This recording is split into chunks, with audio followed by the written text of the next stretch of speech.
गुरुर्ब्रह्मा गुरुर्विष्णु गुरुर्देवो महेश्वरम् गुरुर्साक्षात् परं ब्रह्म तस्मै श्री गुरवे नमः। आज आमे यही भिडियो माध्यम सप्तम श्रेणी साहित्य सौरभ पुस्तकर प्रथम कविता हेउची कलामाणिकरे। यही कविताटी को आज आमे सरल भाव बुझिबा एवं यही कविता को केमिति गा हब से विषय भी आज आमे जानिबा। यही कवितार लेखक होउचंती अभिमन्यु सामंत सिंहार। जदि ए भिडियोटा आपण मानकु भल लागे तो निश्चित रूप से लाइक कमेंट शेयर एवं सब्सक्राइब करने को भूलिबे नाही। चलंतु पढ़िबा। कलामाणिकरे यही कविता को लिखिचंती अभिमन्यु सामंत सिंहार। तांको विषय भी किछि जानिबा। कवि परिचय। यही कवितार कवि परिचय। ओडिया साहित्यर रीतिजुगीय कवि मानक मध्य अभिमन्यु सामंत सिंहार जड़े प्रमुख स्रष्टा। ओडिया इतिहास रे एक उज्ज्वल चरित्र होउचंती अभिमन्यु सामंत सिंहार। ओडिया साहित्यर रीतिजुगीय अर्थात आमे यही जुग को रीति जुग को आमे कौन कही थाउ ना काव्य जुग बोली भी कही थाउ आउ छंद जुग बोली भी कही थाउ। यही जुग रो कवि मानक मध्य अभिमन्यु सामंत सिंहार जड़े श्रेष्ठ कवि। जाजपुर जिला बालियार सामंत परिवार से जन्मग्रहण करथिले। जाजपुर जिलार बालियार सही गाँव सामंत परिवार से कौन करथिले ना जन्मग्रहण करथिले। पिला दिनरु अभिमन्यु सरल गाउली भाषा रे सुंदर कविता रचना करुथिले।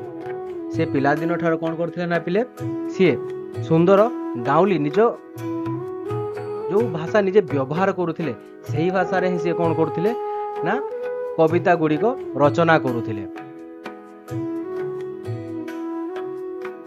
परे से राधाकृष्ण को लीला को आधार करी काव्य कविता मान रचना करथिले। से निज व्यवहृत गाउली भाषा रे कौन करथिले ना कविता गुड़ी को रचना करुथिले। ता परे से राधाकृष्ण को लीला को आधार करिकी राधाकृष्ण को लीला कौन करी ना आधार करिकी से काव्य कविता मान रचना कले। विदग्ध चिंतामणि, प्रेम कला, रसवती, सुलक्षणा, बाघ गीत, चढ़ई गीत, बोले हुटी इत्यादि तांकर केतोटी लोकप्रिय सृष्टि। कलामाणिकरे विदग्ध चिंतामणि काव्यर 67 छंदरू अणा जाई अछि। एही कलामाणिक कवितार जो आम साहित्य सौरभ पुस्तक रे दिया होई अछि।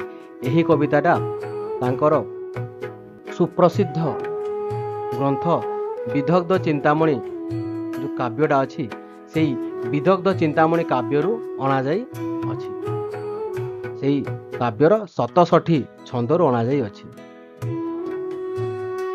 एथिरे कृष्ण संध्या समय गाईगोठ धरी फेरिबारे विलंब हेबारू माता यशोदांक मनरे व्यस्तता देखा देइछि।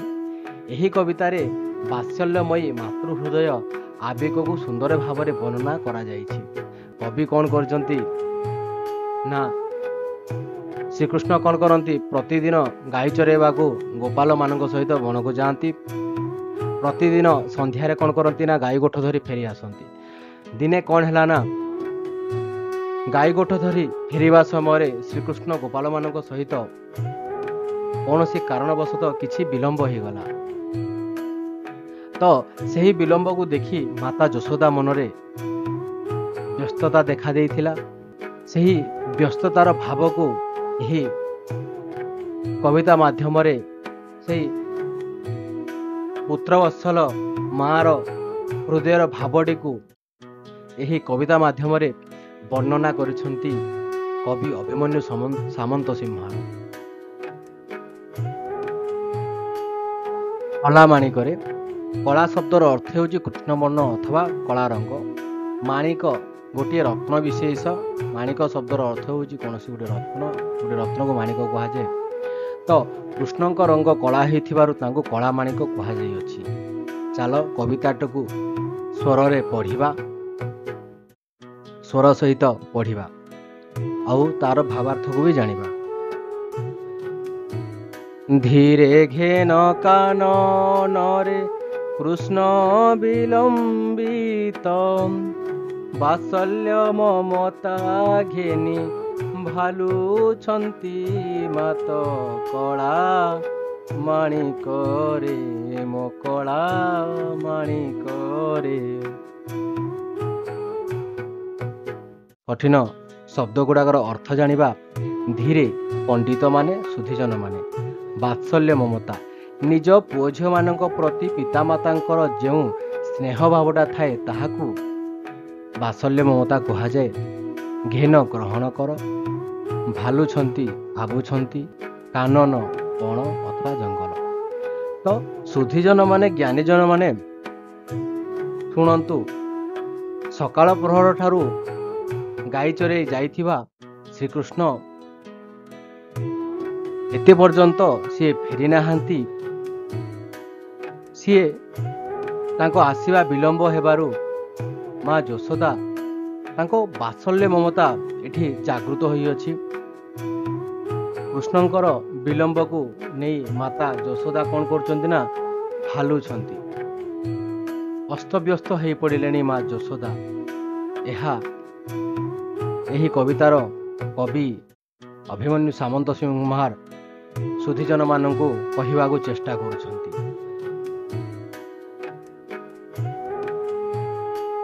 ନିଧନ ସଂଖାଳି ମୋର ଦରିଦ୍ର ପସରା, ଅନ୍ଧଲ ଉଡ଼ିବା ବୁରେ ହୃଦ ରତ୍ନହାରା କଳା ମାଣିକରେ। ନିଧନ ସଂଖାଳି ମୋର ଦରିଦ୍ର ପସରା, ଅନ୍ଧଲ ଉଡ଼ିବା ବୁରେ ହୃଦ ରତ୍ନହାରା କଳା ମାଣିକରେ। ଯଶୋଦା, ମା ଯଶୋଦା ଶ୍ରୀକୃଷ୍ଣଙ୍କୁ ନିଧନ ସଂଖାଳି, ଦରିଦ୍ର ପସରା, ଅନ୍ଧଲ ଉଡ଼ି ହୃଦ ରତ୍ନହାରା ବୋଲି କହୁଛନ୍ତି। ନିଧନ ସଂଖାଳି, ନିଧନ ଶବ୍ଦର ଅର୍ଥ ହେଉଛି ଧନହୀନ, ଦରିଦ୍ର, ଗରିବ। ସଂଖାଳି ପ୍ରିୟ, ସଂଖାଳି ଶବ୍ଦର ଅର୍ଥ ହେଉଛି ପ୍ରିୟ। ଦରିଦ୍ର, ପସରା, ଦରିଦ୍ର ଲୋକର ଜିନିଷପତ୍ର। ଅନ୍ଧ ଲଉଡ଼ି, ଅନ୍ଧ ଶବ୍ଦ ଅର୍ଥ ହେଉଛି ଯାହା ଦୃଷ୍ଟି ଶକ୍ତି ନଥାଏ ତାକୁ କ'ଣ ଅନ୍ଧ କୁହାଯାଏ। ଲଉଡ଼ି, ଲଉଡ଼ି ଅର୍ଥାତ୍ ବାଡ଼ି, ଅନ୍ଧର ବାଡ଼ି। ଏଠି ଲେଖା ହେଇଛି ଦେଖରେ ପିଲେ, ଅନ୍ଧ ଲଉଡ଼ି। ଅନ୍ଧ ଲୋକ ବାଡ଼ି ସାହାଯ୍ୟରେ ବାଟ ଖୋଜି ଚାଲେ, ବାଡ଼ିଟି ତା ପାଇଁ ସବୁଠୁ ବେଶୀ ପ୍ରିୟ। ବାବୁରେ ହୃଦ ରତ୍ନହାରା, ହୃଦୟର ରତ୍ନହାର। ତ ନିଧନ ପାଇଁ, ନିଧନ ଲୋକ ଯାହା ପାଖରେ କିଛି ଧନ ନାହିଁ ତା ପାଇଁ କିଞ୍ଚିତ, ଟିକେ ଧନ ତା ପାଇଁ ସବୁ କିଛି।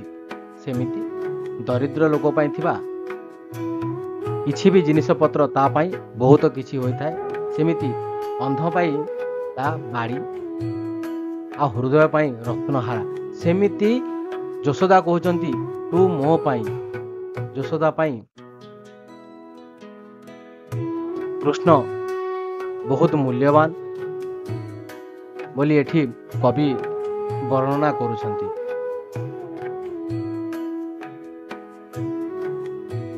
ତୃତୀୟ ପଦ, ମୋ ଜୀବନ ତୁହି ନୟନ ପ୍ରତିମା, ତୋତେ କି ପାଶୋରି ହେବ ମୋର ସୁଖ ସୀମା କଳା ମାଣିକରେ। ମୋ ଜୀବନ ତୁହି ନୟନ ପ୍ରତିମା, ତୋତେ କି ପାଶୋରି ହେବ ମୋର ସୁଖ ସୀମା କଳା ମାଣିକରେ। ଏହି ପଦର କଠିନ ଶବ୍ଦର ଅର୍ଥ ଜାଣିବା। ମୋର ଜୀବ ଅର୍ଥାତ୍ ପ୍ରାଣୀ, ଜୀବନ ଅର୍ଥାତ୍ ପ୍ରାଣ। ତୁହି, ତୁ। ନୟନ ଶବ୍ଦର ଅର୍ଥ ହେଉଛି ଆଖି, ପ୍ରତିମା ଡୋଲା ଅର୍ଥାତ୍ ଛବି।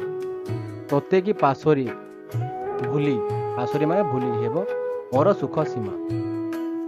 ତ ମା ଯଶୋଦା ଶ୍ରୀକୃଷ୍ଣଙ୍କ ବିଷୟରେ ଭାଲୁଛନ୍ତି ମୁଁ ଯଦି ପ୍ରାଣୀ ହେଲେ ତୁ ମୋର ପ୍ରାଣ, ମୁଁ ଯଦି ନୟନ ହେଲେ ତୁ ହଉଛୁ ମୋର ଡୋଳା, ତତେ ମୁଁ କେମିତି ପାସରି ପାରିବି, ତୁ ହଉଛୁ ମୋର ସୁଖର ସୀମା, ତୁ ହଉଛୁ ମୋ ସୁଖ ଖୁସି ରହିବାର ଗୋଟିଏ ମାତ୍ର ମାଧ୍ୟମ। ମା ଯଶୋଦା କୃଷ୍ଣଙ୍କ ବିଷୟରେ ଏମିତି ଭାଲୁଛନ୍ତି, ଯଦି ମୁଁ ପ୍ରାଣୀ ହେଲେ ତୁ ମୋର ପ୍ରାଣ, ଯଦି ମୁଁ ନୟନ ହେଲେ ତୁ ମୋର କ'ଣ ନା ଡୋଳା, ତତେ କେମିତି ମୁଁ ପାସରି ପାରିବି, ତୁ ହଉଛୁ ମୋର ସୁଖର ଗୋଟିଏ ମାତ୍ର ମାଧ୍ୟମ, ଖୁସିର ଗୋଟିଏ ମାତ୍ର ମାଧ୍ୟମ କହିକି ମା ଯଶୋଦା କୃଷ୍ଣଙ୍କ ବିଷୟରେ ଭାଲୁଛନ୍ତି। ଚତୁର୍ଥ ପଦ। ଡରୁଥାଉ ଅନ୍ଧାରକୁ ରଖି ଯାଉ ଗୋରୁ, ଜନକ ଜନନୀ ସୁଖ କାହିଁ ପାଇଁ ସାରୁ କଳା ମାଣିକରେ। ଡରୁଥାଉ ଅନ୍ଧାରକୁ ରଖି ଯାଉ ଗୋରୁ, ଜନକ ଜନନୀ ସୁଖ କାହିଁ ପାଇଁ ସାରୁ କଳା ମାଣିକରେ। ଏହି ଚତୁର୍ଥ ପଦର କଠିନ ଶବ୍ଦମାନଙ୍କର ଅର୍ଥ ଜାଣିବା। ତ ଜନକ ଶବ୍ଦର ଅର୍ଥ ହେଉଛି ବାପା, ଜନନୀ ଶବ୍ଦର ଅର୍ଥ ହେଉଛି ମା ଅଥବା ମାତା, ସାରୁ ଶେଷ କରୁ। ତ ମା ଯଶୋଦା କୃଷ୍ଣଙ୍କୁ କହୁଛନ୍ତି କଳା ମାଣିକରେ, ତୁ ତ ଅନ୍ଧାରକୁ ଡରୁ,